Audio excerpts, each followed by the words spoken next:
I got some ham out the fridge and I left it on the table downstairs. And I didn't think Pepper was in the house, so I thought it'd be safe. I leave it on the table, but I put my water bottle on top of it to make sure that, like, it's just sort of Just stays on the in off place. chance she is here, it's Yeah, slightly exactly. protected. Exactly. It's either way. I go upstairs to get changed, and then I hear the thunk of my water bottle hit the ground from downstairs. And I'm just going, oh no, because I'm butt naked in my room, and I'm like quickly scrambling to put clothes on, going, no, Pepper, no, and I can just hear the crinkling of the ham packet. I'm like, no, no. Oh, I run downstairs, and you know, she's just eaten all of it.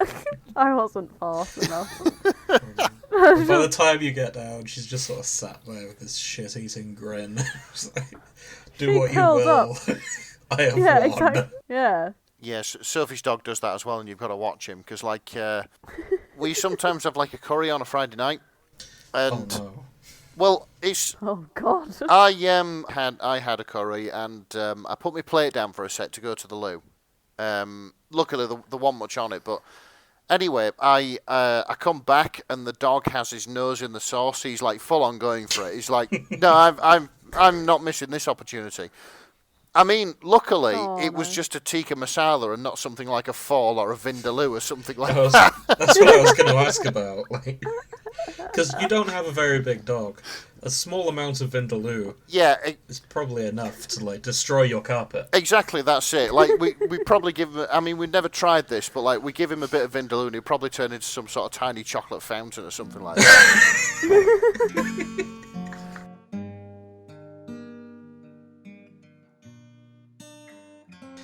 Okay, so what are we talking about in the intro, if anything? Because what I had lined up was the boat thing, but we mentioned that at the end of the episode last time. Yeah, the freight company in Vietnam. Yeah. Yeah. Malaysia. No, it was Vietnam. It was Vietnam, yeah. It was Vietnam. I'm just going to check very briefly. Aye, bless them. They are still following us on Tumblr. Oh, excellent. I'd like to sort of reach out and be like, have you listened to any of our episodes yet? It's a thing we could do, to be fair. Yeah. I'm not going to. No, because then they'll unfollow us. Yeah. And I like having them as a follower. God knows we need them.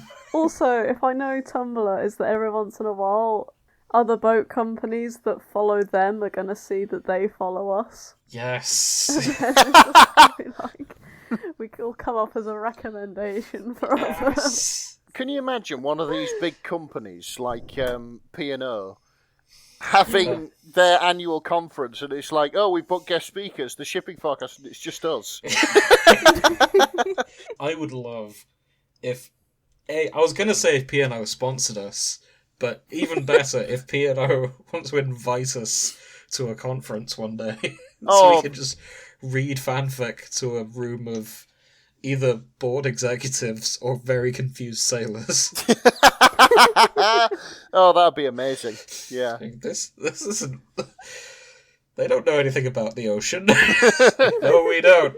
But we sure know our fanfiction. I know, it'd just be fantastic. It's like, I'd like to welcome you all to the Cunard Line Conference. And we have, as our guest speaker today, Nick, James and Grace from the Shipping Forecast. And we sort of wander on and be like, I'm terribly sorry, I think there's been a mistake.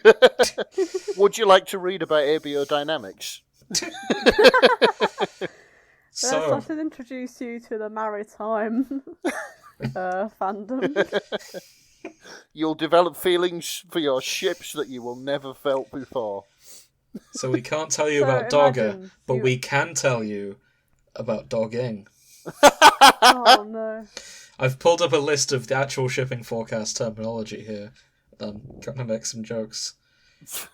So, we don't know about pharaohs, but we do know who's shipping with the pharaoh from Yu-Gi-Oh! I'm funny. Oh no. On the other hand, we've been anthropomorphizing ships for years now. Let's make them fuck. Yep. That's it. Note, every piece of machinery is a she. I don't know, I've been reading somewhere both of the boats are male. Well, of course. Sorry, I mean where both the Ever Given and the Suez Canal are both men, is what I've been reading. Right, okay. In fact, not only that, I've read things where they're two specific men and members of Korean boy band BTS. So, not all ships are female, Nick, is what I'm trying to get to. Well, this is it. In an infinite fanfiction universe, anything is possible. Anything is possible, and yet it's always BTS. Yeah. They seem to be the one constant thing. I'm wondering what the fuck this site looked like. I'm trying to remember what this site looked like before BTS was a thing, and I can scarcely remember what the hell was on there in the way of content. Yeah, at some point I'll have to do the maths and make a little graph and just be like, how much of all of this site involves BTS? I'd like it if there was... There probably is already a way to do it in some sort of AO3 wizard lore, but if there's a way in your search, you can do negative lore. BTS, so you can take out BTS and tag all together. That's and then just see half the fan fiction deplete but in the search. I just want to come back to the AO3 wizard lore. Yeah. I don't know if you know how the internet works, but I don't. I do not. There's no wizards. You don't climb a mountain. There's not a Sure... secret AO3 temple. Yes, there is, because every time I click something, it says wizard has stopped working. It's the laziest fucking thing I've got on my computer. Grace fucking climbs up Everest. I'm here to speak with the wizards of the internet. Tell me why these boys keep kissing. My child, have you tried turning it off and on again?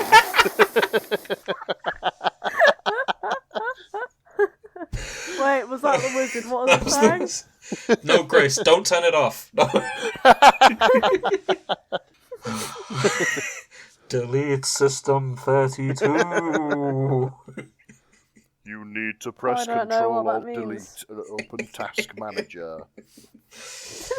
Yeah, there's not only a wizard, there is also the task manager. He's in charge, I take it. He is. He oversees the tasks. Manage the wizards. Yeah, he sure does. He has unlimited power over every program and being in the internet universe. What about the motherboard? Well, yeah. That's the ship where they all live. Aha, another anthropomorphized bit of machinery. Yeah. And they keep goats there as well. I don't know if you know about that. What? I know about the cookies and the Trojans. I don't know about... Yeah, there's goats in the PC. You need more RAM. Yeah. Have you ever got that message saying you've run out of RAMs? Yeah, that's what's happened. Yep. But rams are sheep, James. Shit. A male goat is a billy. You're right. See, I know my farm. You know your farm animals. I'm more of a druid than a technomancer. Very true.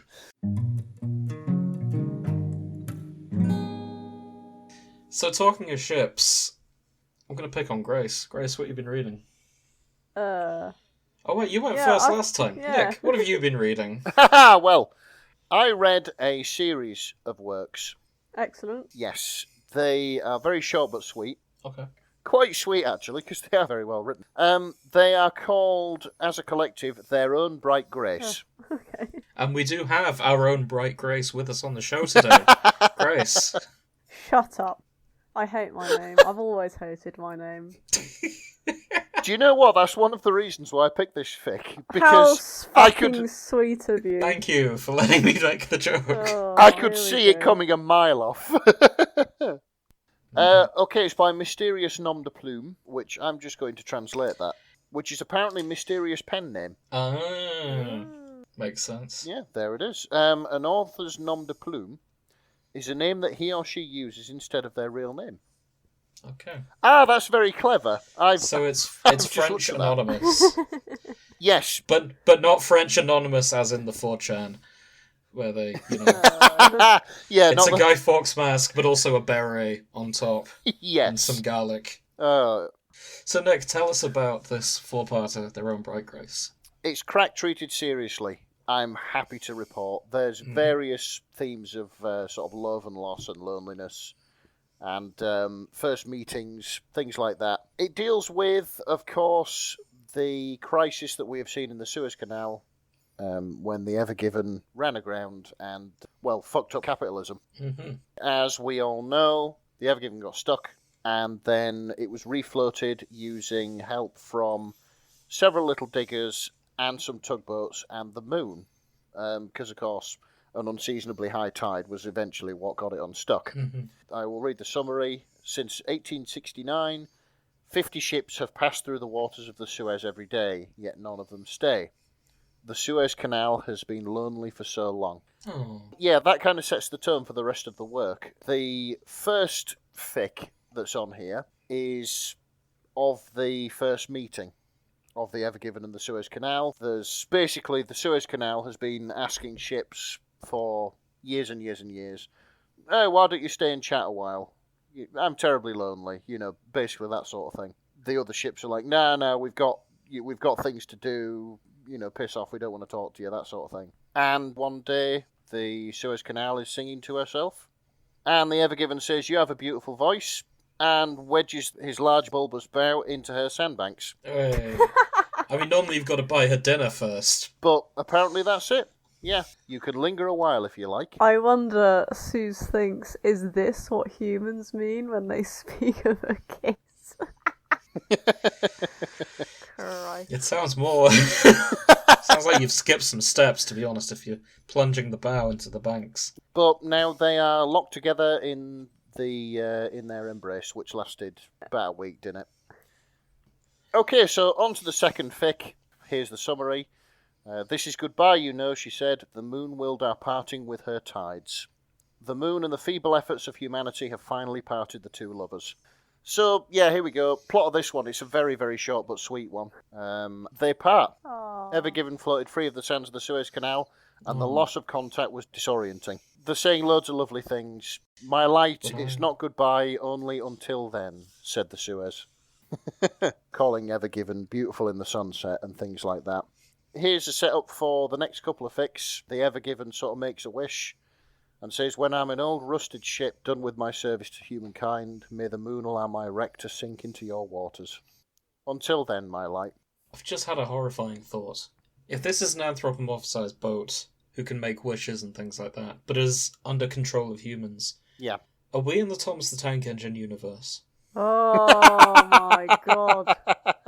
Does the Ever Given have a face? Oh, man, like a fiberglass one which has been tacked Yeah. on really badly, like at nearly every fucking Thomas Gala I've ever been to. Yeah. Sure. Oh, man. Other rail fans will get what I mean. There we go.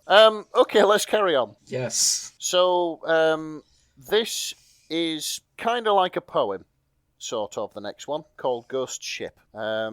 And Oh, so this is set in the future. yeah, that's it. It's set in the future when the Ever Given has given up its service to humankind, and she has been scuttled in the deep sea to provide an artificial reef for corals and sea life to have some protection and grow from. This is a thing that they actually do. Like Good. some old boats, rather than being cut up for scrap and reused, they have all the fluids drained out and all the important bits that are going to sort of pollute the ocean, and then they're just have a build-up of sea life on them, which is quite good. Here's even more setup. The last verse. Ever Given is an artificial reef now, not a ship. The moon loves the ocean, it is said, and does not neglect those who sail her. So Mrs. Moon has remembered the love affair between the Suez Canal and the Ever Given. Oh. And tonight the sunken wreck of Ever Given floats just a little towards the Suez Canal. Hey. Oh. That's going to take some time. This is quite Well- heart-wrenching for a boat and a canal, isn't it? Yeah. I will come to that. The last one is where we came in on. It's called She Kindly Stopped for Me. Yeah, here's the summary. They say the Flying Dutchman comes for the souls of dead sailors, but that's a lie. The men are the Reaper's quarry. No, the Dutchman comes for the ships. That makes a lot of sense. Yeah, it does. Okay. So- So the Flying Dutchman has shown up. Okay. The Flying Dutchman And has dialogue. Yeah, the Flying Dutchman has shown up and finds the Ever Given. Tonight, she is in the Red Sea when she hears something below, perhaps a song. She sails below to investigate. Thousands of feet down lies a massive structure, many times larger than the Flying Dutchman herself, so covered in coral and other detritus of the sea, there is a long moment before the Dutchman realises it is a ship. Who are you, says the Dutchman. I am Ever Given, says the ship, after a moment. The Ever Given and the Flying Dutchman talk, and they're talking. The Flying Dutchman is sort of tethering herself to the Ever Given and preparing to drag her off into the open sea. The Ever Given asks, where would you like to rest? The Ever Given doesn't answer for the moment, and when she speaks, she seems almost sort of shy, bashful, that sort of thing. There is, well, it's not far from here, the Suez Canal. The Flying Dutchman tows the Ever Given back to the Suez Canal. Yeah. And once again blocks world trade.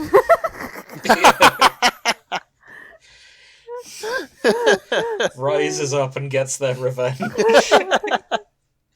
Yeah, there's the Suez Canal administration watching this massive rusted hulk of a ship rise out of the sea. Oh, fucking hell, not by again! a Spanish galleon. Yeah, being pulled by a ghostly Haunted green ghost. Spanish galleon. Yeah. Oh, dear. Fantastic. Yeah. Ever Given, my light, says a voice. I thought you had forgotten me. It has been so long. And as she sails away, the Flying Dutchman wonders if the moon will ever allow her to linger in such pleasant waters. But she has learned not to dwell on such things.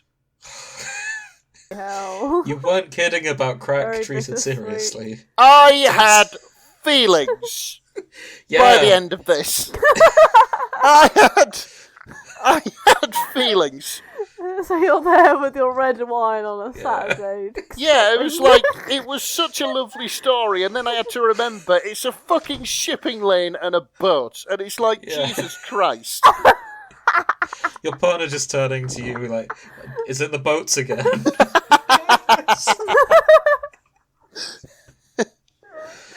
It's going to be like, in years fucking time, it's going to be like the opening of the Titanic, where they find the fucking old whatever her face was. You're going to be talking about me. And you're Yeah. going to be crying over the wreck of the And I'll just be ship. like an old man sat in my old man's house with my old man furniture and be like, God, those were the days. I'll tell you a story. But here's the thing, Nick. You weren't even on the boat. I know!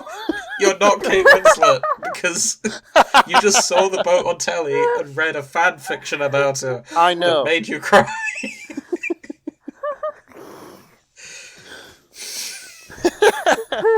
I know. Bloody hell. And this is the thing. I'd love to see what Mysterious Nom de Plume does with serious fanfics, because that was something else, man. It was just like, yeah. Yeah, we'll investigate. Thank you, Nom de Plume, I mean, for making Nick have feelings. half of me just wants it to be all crack. So I'm just skimming through the bibliography.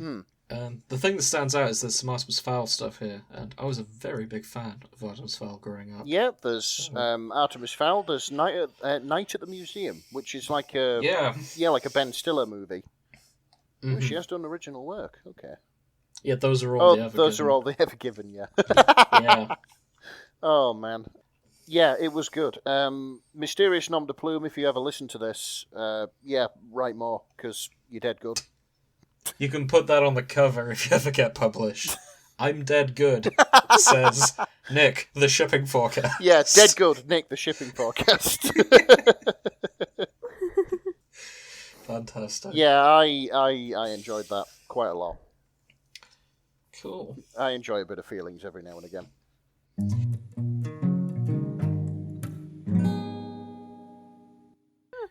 So I'd like to tell you all about two men who you will be familiar with. They've appeared in other things. Nothing we've covered on the show, though. Oh, okay. Is it two This men in a story- boat? It's not two men in a boat. Well, it kind of is. So, this is a story about Tony Stark and Loki, both from the Avengers. Oh, God. One of them from Norse mythology, Okie doke. I think it's Avengers version. It's actually a bit of both.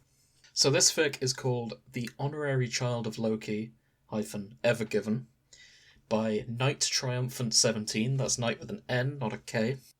And Loki has asked Tony Stark for a favour. He wants to help find his children. Okay. Now Loki has a few children in Norse mythology. Just a few. Yeah. Oh. Fucking tons. So the first one they go and find is a giant puppy who has been living in the Bermuda Triangle. And Tony Stark says, "Holy crap, that's one giant puppy. Fenrir is 600 years old. Compared to him, you are a puppy." Is this why... Is it explained that the giant puppy is what causes the mythology surrounding the Bermuda Triangle? It's not. It's only 4 lines long. They don't get into that. Oh, that's a shame. That would be cool, though. That's a nice connection. That's it, all these fucking ships and planes that are disappearing. It's the very large puppy that is the son of Loki. Yeah. I'll tell you what, though. They reckon that the marine trench that the Vikings would have crossed over to get to the Americas might have been inspiration for Yogbarth, the massive snake that begins with a... Jormungandr. Funnily enough, that is the next stop in this tale. Ah. They then go to just off the coast of Africa, near the equator. And Tony stares at the yellow orb in front of him. Oh. His mouth dropped open in shock as Loki gently strokes along the hard ridges under its eye. It's a massive eye just staring at him. And Tony goes, "Oh, I thought the last one was big." "Yes, Jormungandr is my largest child." Such pretty eyes, too. So yeah, world serpent, Jormungandr. What, just like this giant fucking snaky boy? Yeah. Wow, okay. The world serpent. Yeah. Oh. Where is he putting them? Funnily enough, that's the next thing that comes up. He says, "Did I mention that moving him will require a ritual to shrink him and prevent the earth from falling apart?" He goes, "What?" Alright, what the heck? So, hang on a minute. Yeah? This sort of big snake, so basically I imagine that sort of Loki just turns up every now and again to just tell him to stay still? Probably. Because he'll fuck up the earth if he moves. He'll get really bored otherwise. Yeah. Stay still! Stay! Yeah. Don't move. Time out. California doesn't need another earthquake. Yeah, maybe that explains it, to be honest. Yeah. So the next stop, they head to Asgard. And they head specifically to the stables in Asgard. Oh, okay. And they pick up Loki's other son? Daughter? Yeah. Horse. Yeah. Oh, sister, apparently. That's Hel. No, that's Hel. Hel is Okay. the sister. I don't know where humans got the idea she was my daughter. Nafi and Valley, who are his two other sons from actual Norse mythology. They don't come up as often, but they are dead in this. Right, okay. So they get the cool horse, which is Loki's child horse. Funny story, Loki is actually the mum of this one, and not the dad. That's something to research in Norse mythology. Nice. It's not just a horse either. That horse has got 8 fucking legs and can run faster than anything. And then Odin was like, "Oh, that's a nice child you got there, Loki. Don't suppose I could ride it into battle?" And that's why it's in the Asgard stables. It's Odin's horse. And last but not least, they visit Egypt. So, at this point you may be wondering, so they went to Africa, then to Asgard, Yeah. and then they came back to Africa. Mm-hmm. They probably should have just gone to Egypt while they were in that same plane of existence, but well. Yeah, going to Asgard was a bit out of the way, wasn't it? Bit of a detour. How would they build up suspense, though? Exactly. And as we all know, all good stories end in a trip to Egypt at some point. So, they meet Loki's last child. Okay. They head to the Suez Canal. Loki, what the actual heck? Isn't she beautiful? It's a freaking boat.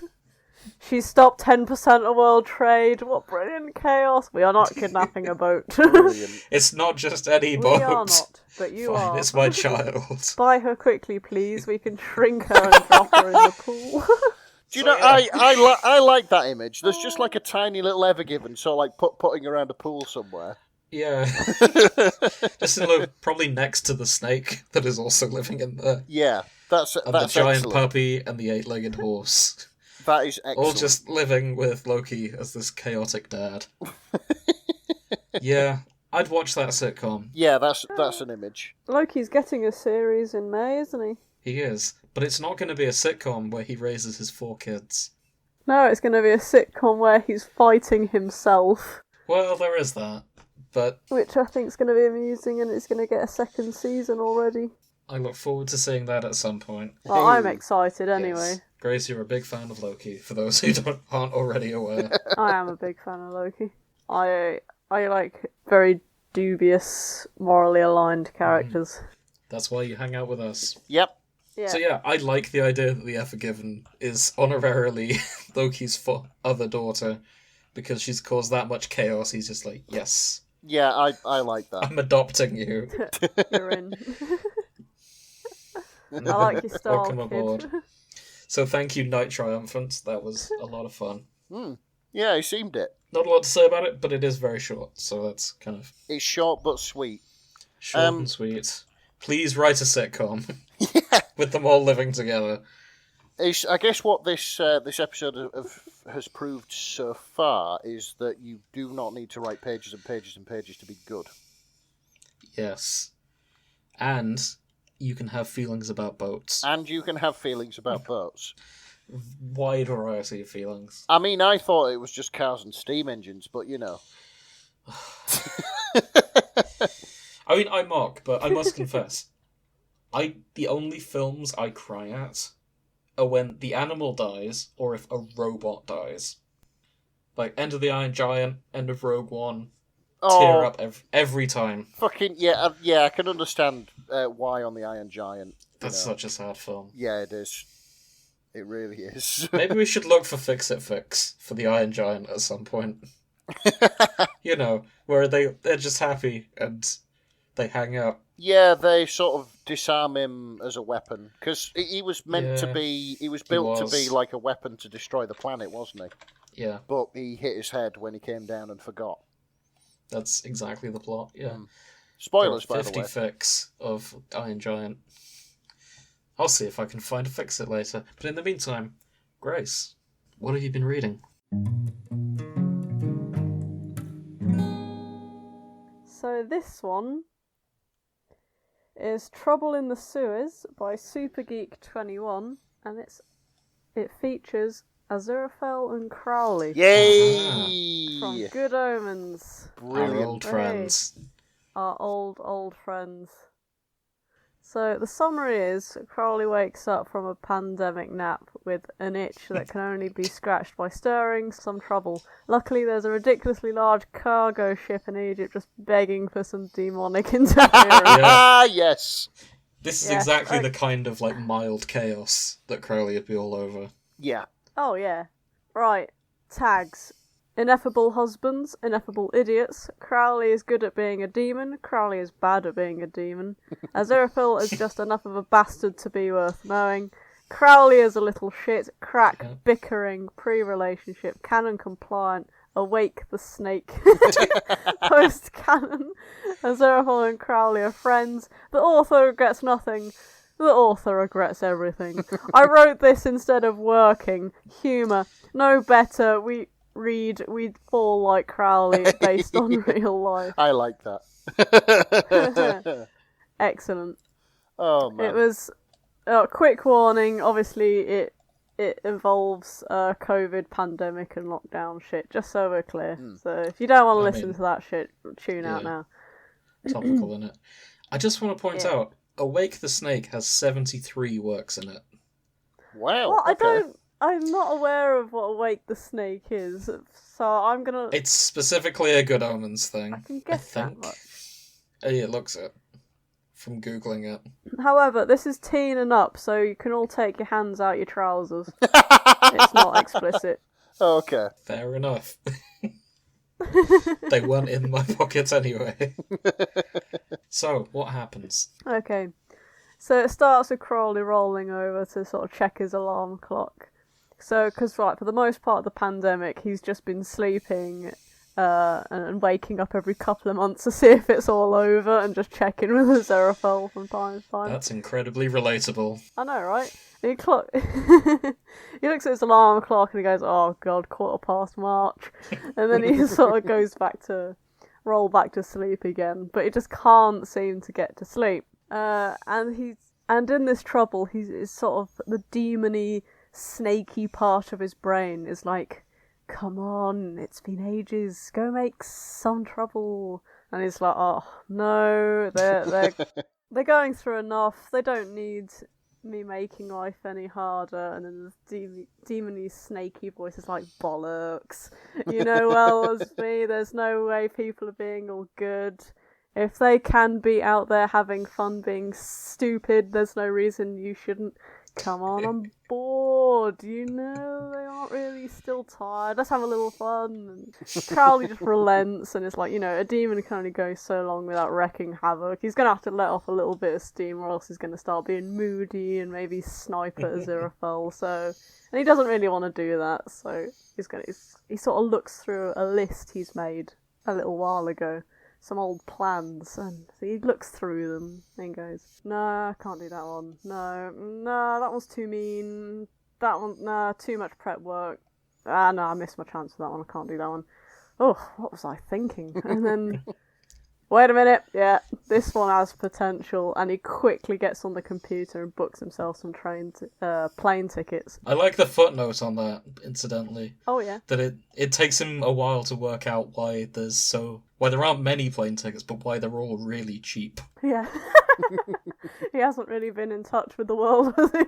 So Aziraphale is just sort of sitting there, puts his book down, and, he eventually caved and got himself a television after ages of Crowley just going, "Join the modern world and buy one already, for fuck's sake."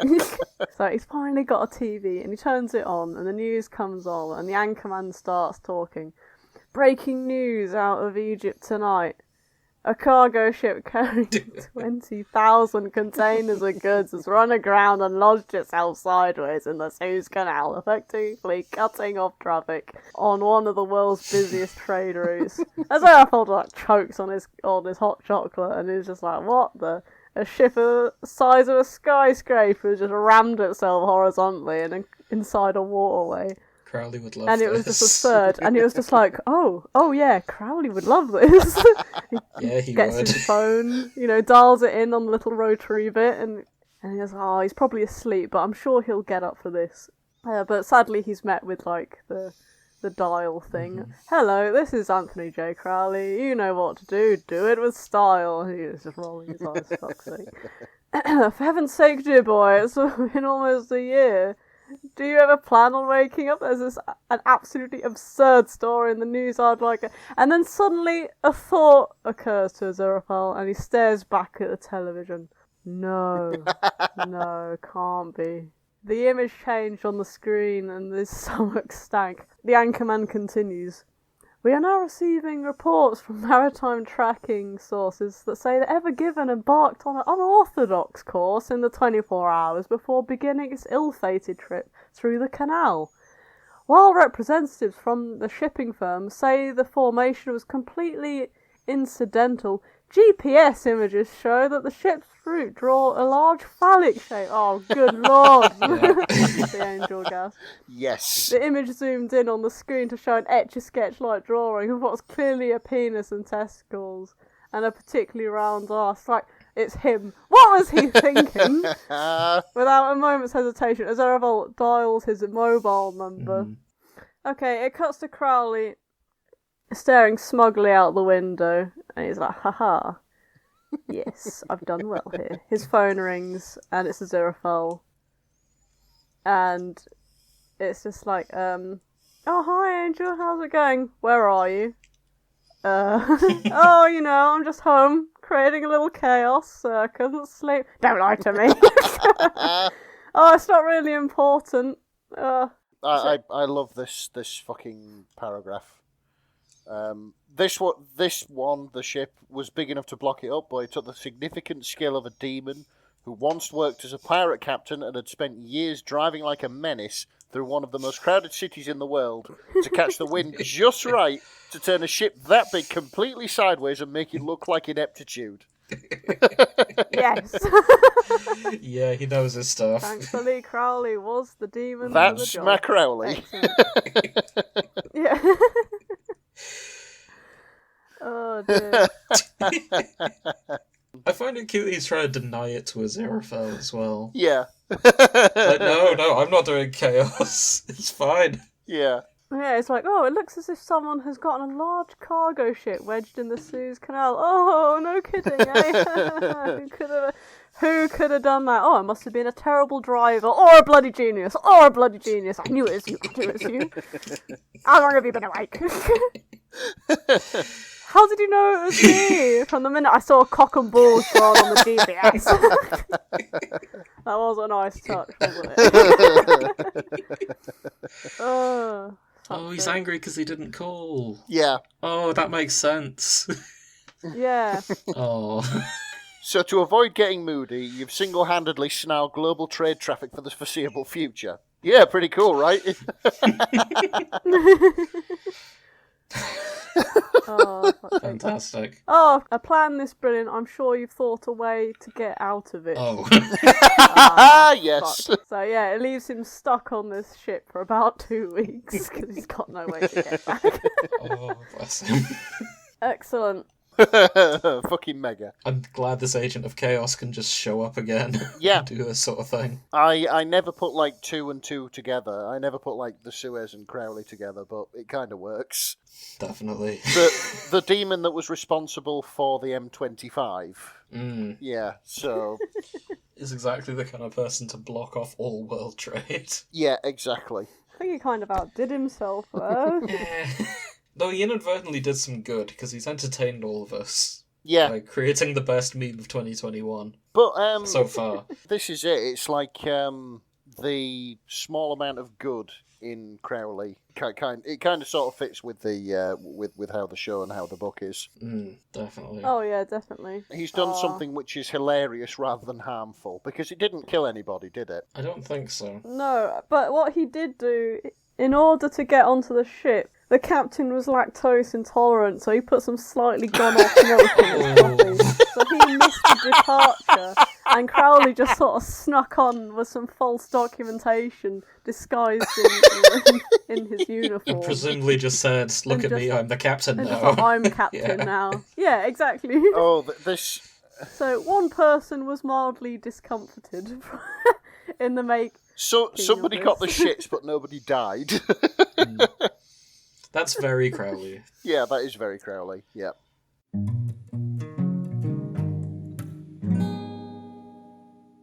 While we're on the subject of anthropomorphized objects... I'm glad you said that, because I can't. Okay, objects with feelings is what I'm going to call it now. Objects and concepts with feelings. Let's go with that. So whenever I click on the Ever Given and sort of try and expand the tags, it leads me to object and concept anthropomorphism. Mm-hmm. Anthropomorphism, even. And there's 2,000 fics here, and not all of them are related to the Ever Given. Okay. But I'd quite like to see what else is going on here, to see what else is being anthropomorphized. Yeah, fair enough. Okay. How do you guys feel about that? Attentive. Just how I like it.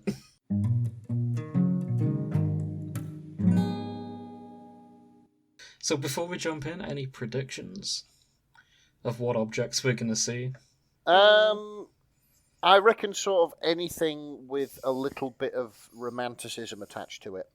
Like old sort of steam engines, classic cars, that sort of thing. So things that you will have written about, Nick, is what Yes. I think. we're going to find your... We're going to find your account today. This is where you find all my act about not knowing about fan fiction is all just an act. It's just going to be called... Try to think what your username would be on AO3. It's Choo Choo Nick 69. And just loads of facts about different trains. Yeah, that's basically it. Oh, I have that's found being a one, pain. but it's more for my own interest than yours. So which train is it? You knew. I was joking, but I assume it is an actual train one then. Yeah, it is. It's like an extension of the Thomas the Tank Engine universe, so I'm not sure if it counts. Sure. Let's make this also the Thomas the Tank Engine episode. Why not? And it's basically a documentation of the Flying Scotsman's famous 100-mile-an-hour run, but the Flying Scotsman is sentient. Oh, God. So, yeah, here it is. Okay. And it also stars the greatest chief mechanical engineer the railway's ever known, Sir Nigel Grizzly. Way! But there we go. Give it up for Sir Nigel. I bet you fucking regret this now, don't you, Jim? I never thought I would see LNER as a tag. Oh, it is. Let's have a look. Yeah, there's only one. There's only one, and it's this one. And it's 3,000 words. So, yeah, if any of you authors out there want to write about the best railway company in the world, then you crack on. Nick, shut up. We're not sponsored yet. Hey, well, the LNER, as we know it in this fic, ceased to exist when it was all grouped into British Rail, so there's no danger of us being sponsored by the LNER. That's a shame. I don't know, Virgin gets lots of tags Hey! on it. Hey, you watch. Next episode we'll be announcing that we're being followed by Northern Rail or something like that. Nick, that's only because you run the Northern Rail Tumblr account. Oh. I don't. I'd probably be a lot It's a more well paid if I fan did. So, do any of you like chess? No. What if it was incredibly Next. sexualized chess? Wow, okay. Still no. So this is chess. Pepper, stop biting So this is me. so the main characters in this are bishop, queen, knight, king, pawn, and rook. Yeah, that's all of them. And it has mild face sitting, double penetration, slight anal pain, Oh, only slight. That's wax play, smegma, cleanup, gang Ugh. rape. Oh dear. Yeah. Ugh. How does this work when the bishops can only move I diagonally? know. I hope they nut diagonally. Luckily for me, the rooks were known for their speed and not their stamina, and thus were premature ejaculators, their rods spurting their powerful jets of cream deep in my womb and intestinal walls. Oh, Wow. good. Now, I don't know a lot What about the anatomy, fuck? but if it's getting up into the intestines, that's pretty far. Well, Actually, you can't do intestine and womb, unless I pretty suppose if powerful, there's isn't two. we Yeah. can do it. I mean, that's I usually what suppose happens when you do it in the bum. So Yeah, but you can't get to the womb from the bum. I know you can't get to the womb from the bum. Yeah, but they say the womb and the intestines. Yeah. Do you not understand how double penetration works, Jim? Do you not reread Was it your double tags, penetration? James? Yes. Oh, I suppose it's a gangbang. So yeah. Well, there you go. Yeah. This is also a biology lesson, children. Every Welcome episode to of the this Kicking is... Podcast. And usually it's us not knowing fucking anything and just trying to guess our way around it. Yeah, that's not connected to there, is it? In No, this, I don't in think this episode, so. we covered doing it in the bum. I'm sure we've covered that before. I found one. Of Opportunity and Open Heart by Cody21. And it's Tony Stark with Stephen Strange. Tony Stark rescues the Mars rover. Yes! Fucking send it over! Stephen Strange has always thought that Tony Stark's affection for his inventions was adorable, but when they hear about the Mars rover's predicament, the sorcerer discovers that his boyfriend's love of bots extends beyond the one he's made himself. Or, Tony rescues Opportunity from Mars because it's canon and you cannot convince me otherwise. Wait, Opportunity and not Curiosity? Yeah, Opportunity was the rover, the I have infamous, no idea. my battery is dying and it's getting dark. Oh, I thought that was Curiosity. Okay. Yeah, I Fucking thought it was send that Curiosity, shit but- over. Yeah. We need a fix-it fic for the Mars rover. Yeah. Fix it fic for real life, where good things happen to cute robots. A fix-it fic. It really is, isn't it? Fucking hashtag bring him home. Yeah. Me a minute. That's not what that was for, but it should have been. Yes, it should have been. What was it for? The Martian. The film The Martian. Where they left Matt Damon on Mars and they went back for him. And to be honest, they should have gone back for the Mars rover instead. Yeah, yes, they should. You know, like, while they're there, like, come on, let's get him back. So Strange is unimpressed that Tony's anthropomorphizing a robot. So it's dummy, you call him a he? That's different. Oh, I love this. Mars is over 54 million kilometres away, Tony. Yeah. Then I better get going. Yeah, well, someone built Oppie too, but now they've abandoned her. Do you think she deserves that? Because I don't. She'll be going to the big Radio Shack in the sky knowing that her creators didn't care enough to come recharge her battery. The Mars rover doesn't know anything. It's a rover. You know what? Tony Houghton started to stand up. I'm just going to do it myself. So yeah, Doctor Strange can do portals across very long distances.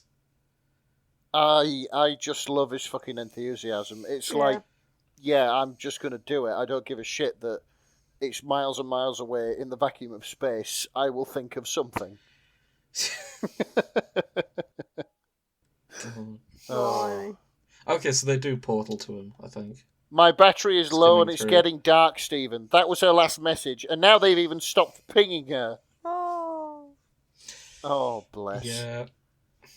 Well, it looks like they're retrieving her. Yeah, this is just shipping of Tony and Doctor Strange. It's not all about the Mars rover. Oh, I mean... Okay, I've got something better then. Here's this. That's a bold claim. That is a bold claim. Well, if you want anthropomorphism, then I have If just a flame thing. war, make love, FI. Windows hates Linux with a passion. Oh. Voyeurism and hate sex. Okay. Oh, this is from the I'm a Mac, I'm a PC adverts. No, it's not. Wait, if it is, how Linux isn't involved in those? Oh, no, they're not. Oh, okay. Thank you, Rebecca. So, got any new viruses? Hang on.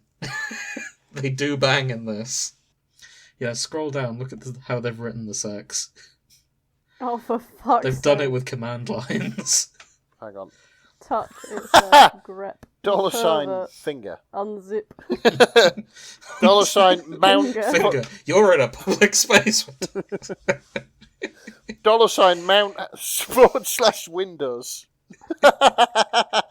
Mount / Windows. Yes, eject.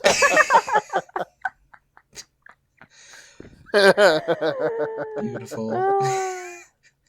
I like that the Mac has stayed like, oh, don't mind me, I like to watch.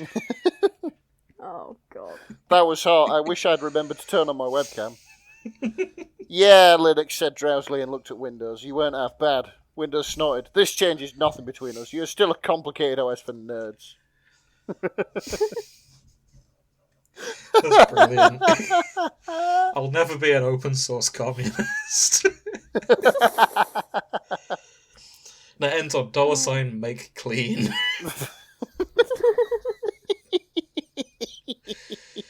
Fuck's sake. That's beautiful. Oh, this is excellent. There's only one fic in Linux X Windows, but 3 about Microsoft Windows. Oh. Sorry, Nick, I know you had one lined up, but... Yeah, it's alright. This fic is about someone you'll remember very fondly from the mid-2000s. It's not Clippy, is it? It's Norton Antivirus. No! This is a Norton Antivirus fic, rated teen and up. Wow. Caution, a virus has been detected.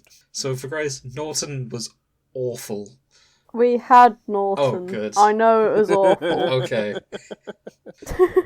Oh, Fuck's man, sake. this is... There's no backing up now by the Mad Lurker. Yeah. Brilliant title. Yeah, this is amazing. 4 taskbar icons in a row. Left to right, we have Windows Update, Google Desktop, Norton Antivirus, and Backup Utility. But forget the other two. Norton/Google Desktop Forever. Oh my god, you guys. Norton/Google, the shit. Oh, this is just an interlude. So, this is a lot longer. It's 1,500 words. Yeah, there's another chapter. Chapter 2. Temptation and Belief. It's about Norton antivirus, I thought. You're calling it something edgy like Temptation and Belief. Like it's a serious play. I love it. If there's one thing we know about the internet, Jim, it's serious business. Very true. Oh no. Oh dear God. I think they bang. I think they do bang, actually. Can you send this to Andy, because I can't make heads or tails of what the fuck's going on in this. I'm not technically competent to understand what is going on. Oh my God. Andy is our computer friend for listeners at home. With all the terrible majesty of a Leviathan falling upon the waves, Windows crashed.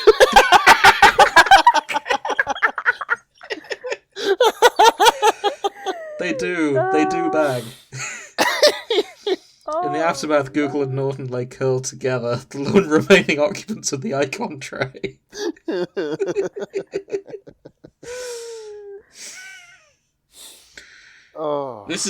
It sounds like they're banging. It is just them using the backup utility, which does just eat all your RAM. And that's why Windows crashed. Oh, this is... Oh, fucking hell. So I found this. It's called Spin Cycle. It's by Sheepy Boy. Is it about a washing machine? Well, the summary is just an idea me and a colleague came up with whilst wasting time at work the other day and talking about Rule 34 and stuff. Dare you write a crazy fic about a washing machine and a refrigerator having sex? Yes.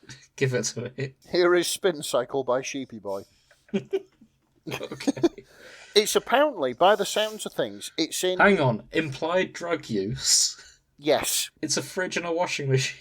Apparently. Yep. Okay. It sounds like it's in the Toy same Story. sort of style as Toy Story, where the humans all bugger off for the day and the appliances are like, we're. Oh. Lockdown must be unbearable for these appliances. Yeah. They can't have sex because there's humans in the room. Yeah. Must get annoying. Oh, man. One line. Fucking poor old washing machine had passed away on Friday after a long battle with motor failure. Oh. She was... Don't get emotional. She was 15 years old, which in appliance years was positively geriatric. Oh, man. So, Chapter 2 is introducing the new, young, sexy washing machine. Sort of with, like, mysterious transfer student vibes. No. Yeah. Who's the newbie? Oh, she's very attractive. Fucking... Oh, here we go. Yeah, they're sort of like meeting each other, and like Gas Oven introduced himself. Welcome to the kitchen. We're all pleased to meet you, honest. I'm Gas Oven. A bit of trivia about myself. I applied for the role of Liberace in Behind the Candelabra, but lost out to a human named Michael Douglas. Brilliant. So, the drug use is a Persil addiction that comes out later. No. Yeah. Oh, it's the microwave. Yeah, microwave has a Persil addiction. Oh my god. Oh god. So, miss, what do we call you? I'm a Whirlpool 6th Sense WWCR-9230S, she replied. But you can just call me Suds. Everyone at the showroom did. Wow. Oh, here we go. I was going to say, where's the smut? Let's have a look at that. Pardon me for asking such a personal question, dishwasher interrupted, but what are your vital statistics? Gas Oven nudged him. Don't be so damn sexist. Suds laughed. It's okay, really. Well, I have an A++ energy rating, a 9 kilogram load capacity, and a 12,000 RPM spin. I have variable spin speed options, 24-hour programming, and continuous start delay. Wow, dishwasher moaned, shuddering with excitement, and secretly thinking some obscene thoughts. Oh, Lord. having a 9-kilogram load too. That's enormous. I bet she'd have no trouble taking a massive hard agitator or a 4-foot drainage hose inside her too. I feel as if this is a fanfic for plumbers. Yeah. It's just anybody... Really thirsty plumbers. Anybody who enjoys taking apart appliances. Yeah. Okay. This is probably where I shouldn't mention that I have 2 washing machines in my shed that I'm going to try and fix. I think you just leave them to it, to be honest. Yeah, just because I want to try and fix Saying them. that, you need to get them fixed. They Because, can't do yeah, things if humans are in the room. I was going to make the other joke, like, if you get them fixed, you can't have smaller washing machines. Yes. I'll just walk in and they'll both be like covered in suds. And... Okay, yeah, I found what I was looking for. And we should probably look at wrapping it up at some point. But we're having too much fun. I have here a fic called Can I Help You With That? By Sleep. Okay. And it's about Clippy. Yes! And someone called Copy? Yeah, what's Copy? Hang on. I don't know. Google isn't helping.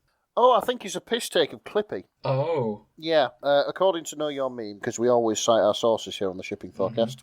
Copy is an animated copy machine office assistant character introduced on Tumblr as an April Fool's Day joke in 2015, parodying the Microsoft Office assistant Clippy. Oh. Brilliant. That's... Yeah, I see it now. Amazing. Oh dear, oh dear, oh dear. Great, so I'll just post this image, because that's what Copy is like. Brilliant. A human has to lubricate my inside so that paper doesn't get stuck in me. Is this what being thirsty is like? Oh, God. I don't know if those are the actual ones from Tumblr, or if just someone took them, but I like it. Yeah, I like it. So, That's good. it's Copy's first day at work, and he meets Clippy. Is Clippy like giving him sort of pointers on how to be a good office assistant? Yeah. Yep. I'm just going to read this one line. It's the second to last line. Okay. Clippy stared lecherously at him. It looks like you're trying to masturbate. Do you need any help with that? Oh, my God. No. There are 5 other fics involving Clippy. Marvellous. Only 5? Yeah. That's... What do you mean only 5?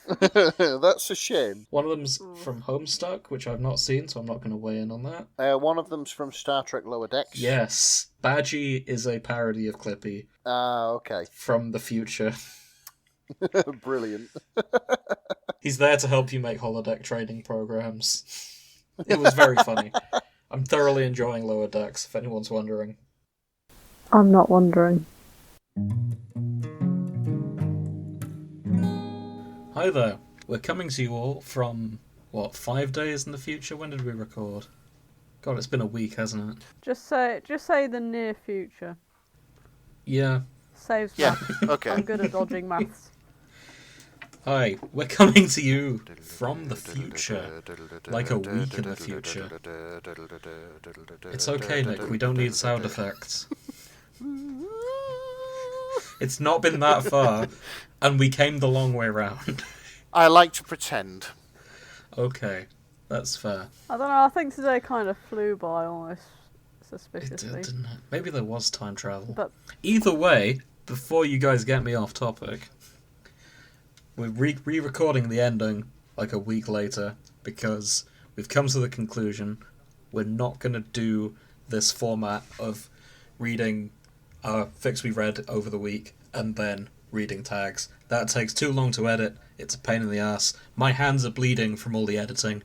We're not doing that anymore. That's why we're changing the ending. It's honestly, with this message, all your slick editing counts for nothing. I know, right? So this is the thing. Because I'm good at editing, but really bad at time management. Ah, right, okay. Mm-hmm. I hope my boss doesn't hear this. Anyway. Is your boss a fanfiction fan?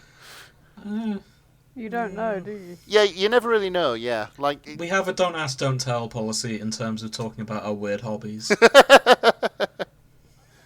I mean, that be interesting? Because if he called you up on it, you'd be like, well, how do you know? And he'll be like, well, he'll have either reviewed your work and been like, Oh, I God. know. Imagine. Or you can have like a sly look at each other's eyes. I know why you know.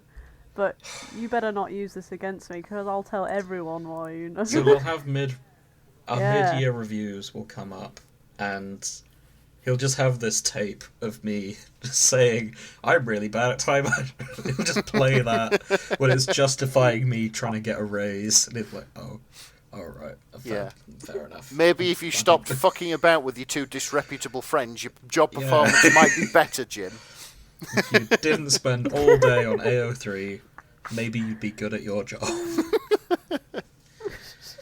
But anyway, thank you for listening. Join us next time, and we're going to be talking about the scariest thing of all. Whoa! I know what this is about. Yeah, you do. We've been talking about it all week. Yes, we have. Well, me and you have. Grace, not so much. Yeah. Grace seems secretly keen. Oh, okay. No, I have been, because the person at work who doesn't fucking like to talk to me has just out of nowhere brought it up as the first conversation in months. And it was that, and it was about the towel. Yeah. Specifically the towel. I think that's enough of a hint for our listeners of what we're covering next time. Yep. So, we'll leave it there. Join us in 2 weeks.